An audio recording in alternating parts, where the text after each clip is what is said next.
Eh bien, frères et sœurs, bonjour, c'est toujours Chaim qui vous parle, je vais dire Chaim, non pas toujours Chaim Cohen, vous me connaissez à présent, qui vous parle depuis Yerushalayim, et je voudrais enregistrer à présent le deuxième message de cette soirée, qui s'intitulera Prenez garde que vous ne soyez pas séduits. Frères et sœurs, nous sommes dans des temps où la séduction avance et il est grand temps d'y prendre garde. Nous lisons ensemble à partir, toujours dans le chapitre 21 de Matthieu, de Luc, pardon, excusez-moi, à partir du verset 8. Voilà. Alors, c'est très intéressant les enchaînements. Nous passons de l'histoire de la veuve, n'est-ce pas, que j'ai longuement commenté dans le shiur juste avant celui-ci. Nous passons curieusement à la vision comment on va dire, aux paroles de Yeshua consécutives aux paroles admiratives des disciples regardant l'architecture du temple et ses décorations, etc. Nous passons à un avertissement qui est solennel et qui est très important. Et je pense donc qu'on peut en exergue dire que si nous ne vivons pas cet attouchement dont j'ai parlé dans le cours précédent, juste avant, qui était donc celui sur la balance à trouver entre l'amour et la rigueur, si nous n'accédons pas de tout notre cœur en nous laissant conduire et briser à cet attouchement qui va permettre au Seigneur, n'est-ce pas, sur les débris de notre volonté charnelle et humaine, de nous accorder ce diamant qui va nous permettre, étant introduit dans notre cœur, c'est-à-dire au très fond de nous-mêmes, de bien balancer rigueur et amour. Je me demande si nous allons pouvoir vivre les temps qui viennent, qui sont les temps de séduction. Frères et sœurs, je suis convaincu que soit nous pouvons, si nous sommes uniquement rigoureux, être séduits par des milieux rigoristes, et il y en a beaucoup dans le monde chrétien, évangélique, où nous pouvons être séduits par des milieux où l'on met l'amour en exergue. Je pense ici aux catholiques qui, n'est-ce pas, vous parlent de l'amour constamment. Alors, pas besoin de vous faire le détail. Marie est considérée plus grande que Jésus quelque part, puisqu'elle a achevé, n'est-ce pas, l'œuvre expiatoire dans ses souffrances. Ce n'est pas dit tous les jours, mais cette doctrine existe et est beaucoup plus fondamentale qu'on ne le croit dans la doctrine catholique, parce que cette idée de l'amour, n'est-ce pas, de Marie prévaut sur toute forme d'étude rigoureuse de la parole de Dieu. Donc, nous serons séduits. Alors, tous les milieux qui ont accueilli le faux Saint-Esprit, tous les milieux qui recherchent sans arrêt la bénédiction pour la bénédiction, qui recherchent, n'est-ce pas, l'enrichissement à tout prix, puisque dans pas mal de milieux, eh bien, circulent encore et aujourd'hui toute, n'est-ce pas, cette doctrine de la prospérité. Ce n'est rien d'autre que une continuation d'une mauvaise compréhension, n'est-ce pas, de ce que nous vivons lorsque nous rencontrons le Seigneur et qu'il nous révèle son amour, n'est-ce pas, et certains veulent rester un peu comme des enfants, d'une certaine façon, dans ce cocon de l'amour, en prenant ça par toutes sortes de faux enseignements qui renforcent cette idée que Dieu va continuer à nous aimer, nous faire du bien, etc., etc., etc. Cela débouche bien sûr sur la fausse doctrine de la grâce qui est toujours la grâce, n'est-ce pas, sans la loi bien sûr. Ah oui, la loi et la grâce, nous retrouvons le principe, n'est-ce pas, de l'amour et de la rigueur. La rigueur, c'est la loi, et la grâce, c'est l'amour. Mais vous savez, l'amour sans la rigueur, c'est du déséquilibre. La rigueur sans l'amour, c'est du déséquilibre. Israël, c'est bien sûr la rigueur. Et les gens sauvés en Yeshua, ce qu'on appelle l'Église, c'est aussi l'amour. Mais l'Église sans Israël, c'est aller dans toutes sortes d'excès. Et nous savons, nous avons déjà aujourd'hui, n'est-ce pas, une idée de tous les excès auxquels l'Église s'est adonnée, toutes les déviations, etc., en se laissant aller à l'amour. Les gens qui offrent des œufs de Pâques, n'est-ce pas, le font par amour pour leurs chers petits. des œufs en chocolat, mais ils oublient que la rigueur nous invite à nous rappeler qu'il s'agit là d'un symbole de la déesse Ishtar, qui est une déesse de fécondité. Voilà. Alors, prenons garde, frères et sœurs, de ne pas être séduits, et assurons-nous que nous ne serons pas séduits, non plus par des excès de rigueur. Je connais des milieux qui refusent le Saint-Esprit, parce que quelque part, ils sont déterminés par une espèce de rigorisme religieux, et qu'ils en sont arrivés à, par excès de rigueur religieuse, à évacuer tout ce qui est surnaturel, parce que c'est vrai que le surnaturel est aussi la preuve de l'amour de Dieu. C'est pas rigoureux le surnaturel, c'est sûr, c'est ultra, c'est en dehors de la sphère de ce que l'on peut capter rigoureusement, le surnaturel. Et pourquoi? Eh bien, Jérusalem qui tue les prophètes, tout simplement parce que la rigueur religieuse empêchait les pharisiens et leurs ancêtres et leurs descendants d'avoir, n'est-ce pas, une ouverture vers le surnaturel de Dieu qui lui provient de l'amour. Amen. Et de la même façon, les milieux qui refusent le Saint-Esprit, qui refusent, le font souvent au nom d'une rigueur qui, au départ, est à saluer, est à bénir, est à respecter, mais qui devient un excès et rejette alors, n'est-ce pas, de manière déséquilibrée, n'est-ce pas, l'amour de Dieu qui se manifeste à travers, n'est-ce pas, le surnaturel. Demandez-moi à une personne qui a été guérie du cancer ou du sida, comme je l'ai fait en priant pour certaines personnes jadis, si elle n'y a pas perçu quelque chose qui vient de l'amour de Dieu. C'est évident que c'est de l'amour de Dieu, n'est-ce pas? Bien, voilà, je vois que je suis toujours dans le cours qui précède, mais ce n'est que l'introduction. Nous allons lire ensemble, n'est-ce pas, ce que je veux lire. Jésus répondit, prenez garde, donc à partir du verset 8, prenez garde que vous ne soyez séduits, car plusieurs viendront en mon nom disant c'est moi, et le temps approche, ne les suivez pas. Alors écoutez bien cela. Car soudain beaucoup diront, c'est moi, donc je suis le Messie quelque part, et les temps sont... excusez-moi, je vais relire. Ils lui demandèrent, maître, verset 8. Jésus répondit, prenez garde que vous ne soyez... Ou plutôt, on va commencer au verset 7. Ils lui demandèrent, maître, quand donc cela arrivera-t-il? Il parle de la destruction du temple. Et à quel signe connaîtra-t-on que ces choses vont arriver? Alors, ce que Jésus va répondre dans toute la suite est valable pour la période de la destruction du temple, mais est également valable pour la période que nous avons, je vais le dire comme cela, devant notre nez, prochainement ici, à Jérusalem et dans le monde. Et Jésus va répondre, prenez garde que vous ne soyez séduits, car plusieurs viendront en mon nom disant c'est moi, et le temps approche. Ne les suivez pas. Frères et sœurs, en lisant ce verset, j'étais saisi en le lisant ou en écoutant hier un enseignement du rabbin Dinovitch, et l'enseignement était intéressant. Oui, c'était intéressant. Si ce n'est que j'ai rarement vu autant parler de Jésus sans le nommer, à travers les symboles qui sont véhiculés constamment, mais c'est une autre question. C'est intéressant de le vérifier, de le réaliser.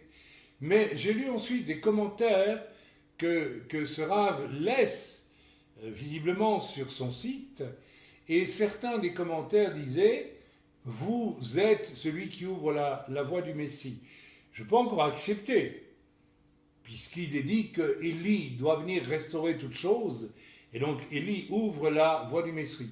Je veux bien admettre que peut-être pour certains, ce rabbin, dont je respecte certains enseignements que je trouve absolument formidables, extrêmement intéressants, eh bien, puisse être conçu comme étant l'Élie qui doit venir, selon l'Écriture.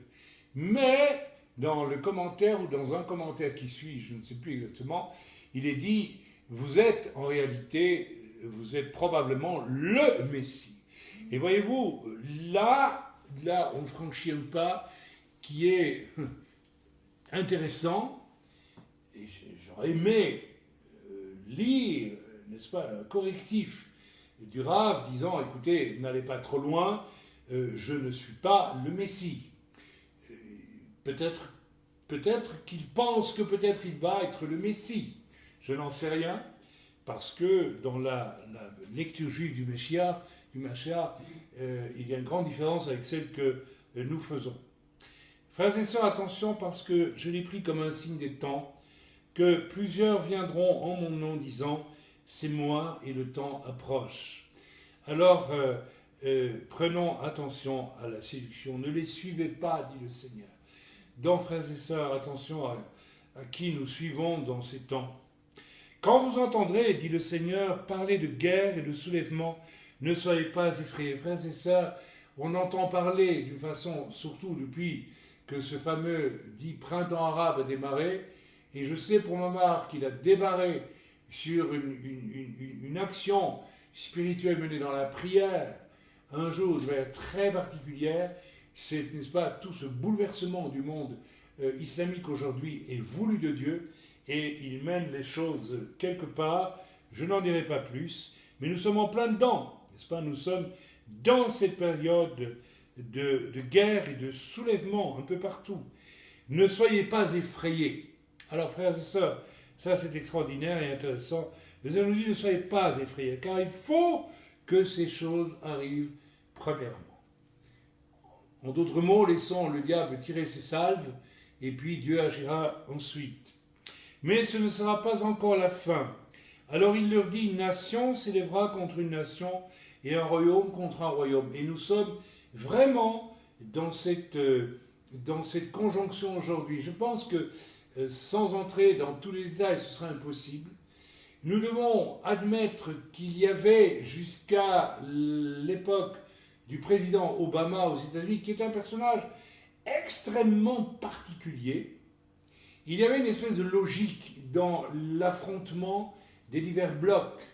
Il y a eu la période de la guerre froide entre le monde dit libre et le monde communiste, bref, avec toutes les nuances qu'on peut apporter, parce que tout n'était pas mauvais dans le régime communiste et tout n'était pas parfait dans le régime dit démocratique à l'occidental. Bref, passons. Mais depuis Obama, quelque chose de fou est entré, puisque cet homme mène une espèce de destruction de tout ce qui faisait sens jusqu'à aujourd'hui, et si bien que le bien devient mal et le mal devient bien. C'est exactement dans cet univers-là qu'il fonctionne, n'est-ce pas? Il est enfin, je ne vais pas rentrer dans les détails, et il a inauguré une espèce de confrontation maintenant des peuples et des nations qui est vraiment mise en place pour une confrontation absolue et finale d'une certaine façon. Une nation s'élèvera contre une nation et un royaume contre un royaume. Il y aura de grands tremblements de terre. Alors, est-ce qu'il faut que je ne remercie pas le Seigneur de m'avoir demandé de lire ceci aujourd'hui? Nous venons de vivre, n'est-ce pas, au Népal, un terrible tremblement de terre, et l'on sait que la fréquence des tremblements de terre a augmenté en quelques années de façon incommensurable sur toute la surface de la Terre. Je n'ai pas les chiffres en tête, mais c'est gigantesque, n'est-ce pas? Donc, nous sommes dans cette période. Il y a toujours eu des tremblements de terre, mais aujourd'hui, il y en a tellement un peu partout et aussi peu de temps que l'on peut considérer que nous sommes, n'est-ce pas, en train de vivre à pieds joints ce que l'Écriture nous annonce par Yeshua. Et en divers lieux, des pestes et des famines. Des pestes, ce sont des maladies de toutes sortes qui ravagent et qui déciment. Nous avons eu Ebola, il y a eu le sida, il y a paraît-il un nouveau virus qui a démarré en Afrique. Et ce n'est que, n'est-ce pas, le commencement d'une longue liste, parce que la nature, par le fait de l'homme, est tellement dérégulée aujourd'hui, eh bien que nous devons nous attendre à une prolifération de ces pestes et de ces destructions. Les famines, n'en parlons pas, elles sont là, elles iront encore en croissant. Il y aura, dit le Seigneur, des phénomènes terribles et de grands signes dans le ciel. Nous n'arrêtons pas d'en voir, n'est-ce pas, non seulement d'un point de vue surnaturel, mais aussi d'un point de vue humain. Je pense à ce que on appelle, voilà, que le nom m'échappe, il y a un nom un peu barbare américain sur cela, ce phénomène. C'est lâchage très suspect dans l'espace des chemtrails, n'est-ce pas, où on relâche dans l'espace, semble-t-il, toutes sortes de produits chimiques destinés à on ne sait trop quel besoin. Enfin, moi, je ne peux pas vous en donner trop ici au niveau des détails, mais il existe nombre d'informations crédibles à ce sujet-là sur le ciel. Il est question de toutes sortes de manifestations dans le domaine céleste, qu'elles soient surnaturelles ou non, qui nous montrent que nous sommes dans le temps de cette écriture. Il y aura des phénomènes terribles et des grands signes dans le ciel, mais avant tout cela, on mettra la main sur vous et on vous persécutera, on vous livrera aux synagogues, on vous jettera en prison, on vous mènera devant des rois et devant des gouverneurs à cause de mon nom. Ceci me fait penser à tout ce qui est déjà arrivé de ce point de vue et qui arrivera encore de toute façon. Et parce que ni les tremblements de terre n'ont cessé, ni les phénomènes dans le ciel n'ont cessé, ni les pestes ni les famines, au contraire, elles vont s'accroître. Et on peut donc s'attendre, avant le terme de toutes ces choses, on peut encore s'attendre à ce que l'Écriture s'accomplisse au point de vue de persécutions à venir. Ceci, on vous livrera aux synagogues, on vous jettera en prison, on vous mènera devant des rois et devant des gouverneurs à cause de mon nom. Et je pense ici à cette restauration progressive de l'autorité synagogale ici en Israël. Il est même question, je pense même que le Sanhédrin, qui était basé, je pense, à Tibériade, a été restauré aujourd'hui. Donc je pense que le temps n'est pas loin, ou peut-être, nous qui croyons en Yeshua, serons peut-être à nouveau convoqués devant un Sanhédrin pour devoir rendre des comptes de nos enseignements. On vous jettera en prison, on vous mènera devant des rois et devant des gouverneurs à cause de mon nom. Cela vous arrivera pour que vous serviez de témoignage. Mettez-vous donc dans l'esprit de ne pas préméditer votre défense, car je vous donnerai des paroles et une sagesse telles que vos adversaires ne pourront plus le résister ou les contredire. Et frères et sœurs, lorsque le Seigneur dit, et je crois que je vais terminer là-dessus, ce message beaucoup plus court, mettez-vous donc dans l'esprit de ne pas préméditer votre défense, car je vous donnerai des paroles et une sagesse telle que vos adversaires ne pourront le résister ou les conduire. Ne pas préméditer, parce que si je prémédite, ça vient de quoi? Ça vient soit de mon désir d'amour pour mes ennemis, mes désirs humains, ça peut venir aussi de ma rigueur, je connais bien la Bible, je saurai ce que j'aurai à dire. Vous voyez ce que je veux dire? Ou bien je vais les convaincre, je les aime tellement. D'accord.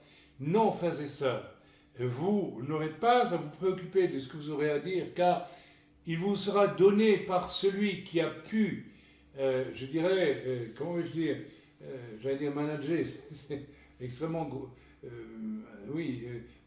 combiner parfaitement au travers d'un attouchement qui est venu de lui, la rigueur et l'amour en vous, c'est par son esprit à lui que vous pourrez alors pouvoir ne rien préméditer, ne rien préparer, qui soit de votre rigueur ou de votre amour, mais qui vienne bien de la rigueur et de l'amour combinés, n'est-ce pas, parfaitement dans le cœur de Dieu.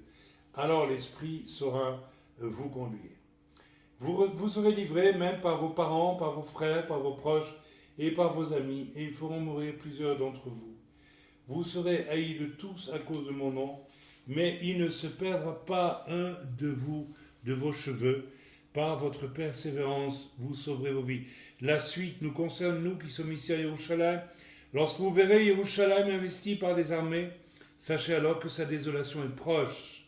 Alors que ceux qui seront en Judée fuient dans les montagnes, que ceux qui seront au milieu de Yerushalayim en sortent, et que ceux qui seront dans les champs n'entrent pas dans la ville, car ce seront des jours de vengeance pour l'accomplissement de tout ce qui est écrit, etc., etc. Je ne dirai pas plus, n'est-ce pas? Alors bien sûr, cette prophétie concernait effectivement Yerushalayim en l'an 70, en l'an 70, pour les Belges et les Suisses qui parlent mieux français que les Français, et c'est également une prophétie qui concerne concernera pour ce qui va arriver bientôt. Et ne négligeons pas non plus ce jour, n'est-ce pas, dans le sens où au verset 22 il est écrit « Car ce seront des jours de vengeance pour l'accomplissement de tout ce qui est écrit. » Dieu aime, mais Dieu est juste, Dieu est rigoureux et il est certain que ce soit du point de vue des nations qui viendront s'assembler ici dans la vallée du Kidron pour attaquer Jérusalem, et que ce soit pour une bonne partie du peuple d'Israël, la rigueur de Dieu qui devra juger et détruire sera extrême ce jour-là, et elle est nécessaire aussi pour qu'il puisse revenir et établir un royaume où rigueur et amour sont combinés parfaitement selon le cœur de Dieu pendant le millénium qui vient. Que le Seigneur vous bénisse.